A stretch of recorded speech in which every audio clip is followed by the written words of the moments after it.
Thank you. Next one there. Yeah, guy standing up.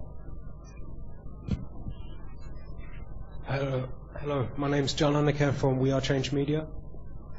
A recent scientific paper published in the peer-reviewed Open Chemical Physics Journal proves the presence of the military-grade incendiary nanothermite in dust samples taken from Ground Zero.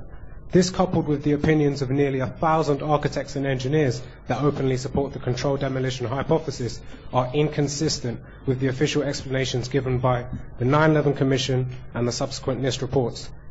When these explanations have been contradicted by peer-reviewed science and have been disputed by so many experts in the relevant fields, how can you maintain your stance that the findings of the 9/11 Commission are correct?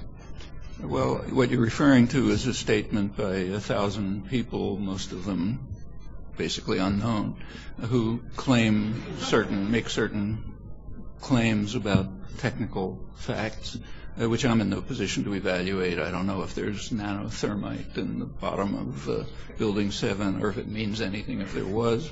And the obvious thing for them to do is present their findings to the people who can make evaluations. So instead of sending 10,000 letters to me, they should send them to the Civil Engineering Department at MIT or other places, or they should publish articles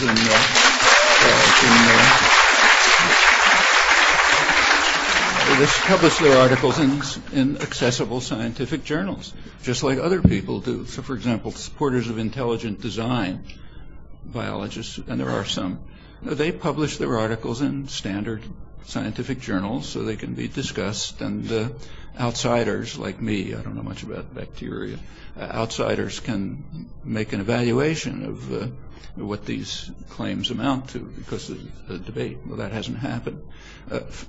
You could say, and thousands of letters tell me that I should learn enough so that I can make the judgment myself.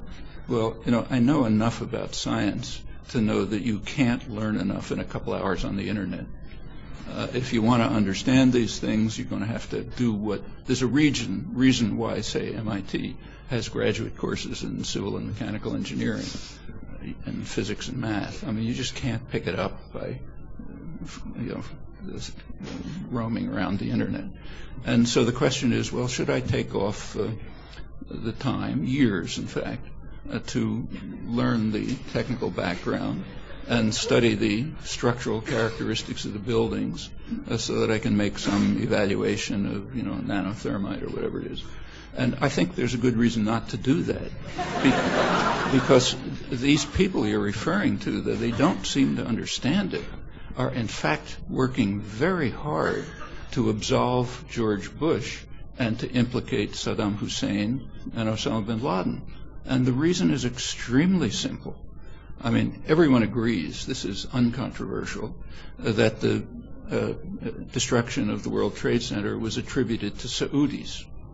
Okay, now suppose the Bush administration had done it, they'd have attributed it to Iraqis. I mean, they're trying very hard to find an excuse to invade Iraq.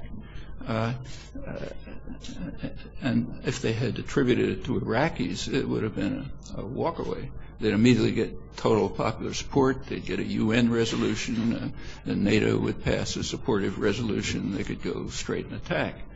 When they attributed it to Saudis, first of all, they alienated their most powerful ally in the region, most important ally. And secondly, they forced themselves to jump through hoops to try to concoct some sort of a pretext for invading Iraq, weapons of mass destruction, connections between Al-Qaeda and Saddam, the whole business, which of course collapsed, exposing them to ridicule. And they also diverted their efforts to a sideshow, invading Afghanistan, for which there was very little purpose, and getting themselves caught up in that and delaying the invasion of Iraq, which they wanted in the first place. So they couldn't have done it, short of lunacy. And if it's lunacy, don't want to talk about it. But who does it point to? Who would have gained by attributing the destruction to Saudis? Well, I can think of only two people. One is Saddam Hussein, who wanted to divert a U.S. attack on Iraq, and the other is Osama bin Laden. The Saudis are his worst enemies, to try to get the United States to hate Saudis would be wonderful.